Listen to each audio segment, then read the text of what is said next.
don't step up the game plan and get involved, you can't win elections. Politics is hard work. And you have to be ever vigilant. I tell people all the time, it's a blood sport. And you're going to have to shed some blood and give some blood. You might have to kill a few in the process to get them on board to what you're trying to do. So that's really important before you can begin to capture the voters' imagination. And the party that wins will be the party that captures the voters' imagination. And I don't think right now that anybody is capturing the imagination. There are some people who sound good and look good and who are sexy as hell, but they may not win because they don't have the right message, but they're a good messenger. And it's trying to figure that out. Now, one of the things that we are facing a dilemma with is the independents. I love people call it independents. Last time I looked, there's no such thing as independents in North Carolina. They're unaffiliated. The independents are unaffiliated, the Republicans and the Democrats. And so I said, we ought to talk about effective strategies when you are under-registered and you want to win.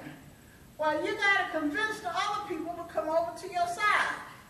And you're not going to convince them to come over to your side by staking out positions that are so radical and so wrong. You can say what you want in conservative principles in such a way that you don't tee off everybody. And there are people who are just bent. If they can't get up and piss somebody off that day, it is not a made day where you will not win. I read a website where somebody called somebody Nazis.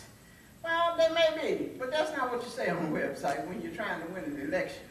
You need to talk about it's un-American. These are the things that we stand for. And you need to be about something.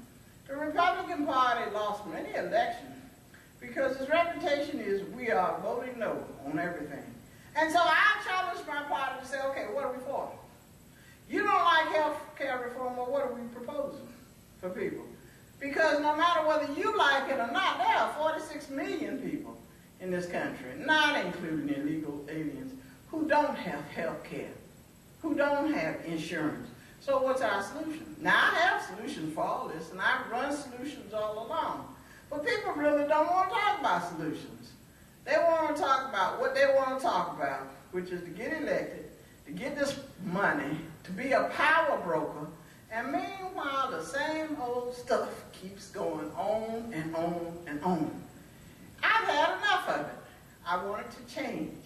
I want us to change, not Obama's change, but a change that is meaningful to the lives of Americans. I hear people say, let's take back our state, or let's take back our country. Our country has never been lost. I don't know why we have to take it back. It's ours.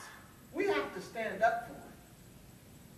What we need to do is to take back our Constitution and get people to follow it.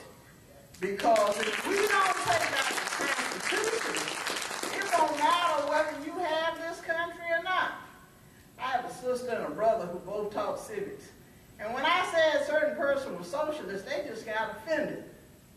And they said, what do you mean he's a socialist? And I said, well, in socialist country, the government takes over most of the goods and services and doles it out to the people, and that's what we have right now. And they said, where you get that notion from? I said, well, you taught me civics, and that's what you taught me.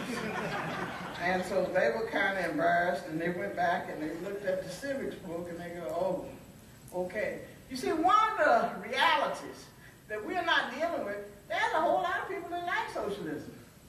They want the government to take care of us. My son thinks there's nothing wrong, one of my sons, thinks there's nothing wrong with getting food stamps when he's capable of working. I have another son who's in the Coast Guard and serving his country proudly. And even in the Coast Guard, his paycheck is less than $1,000 every 2 weeks.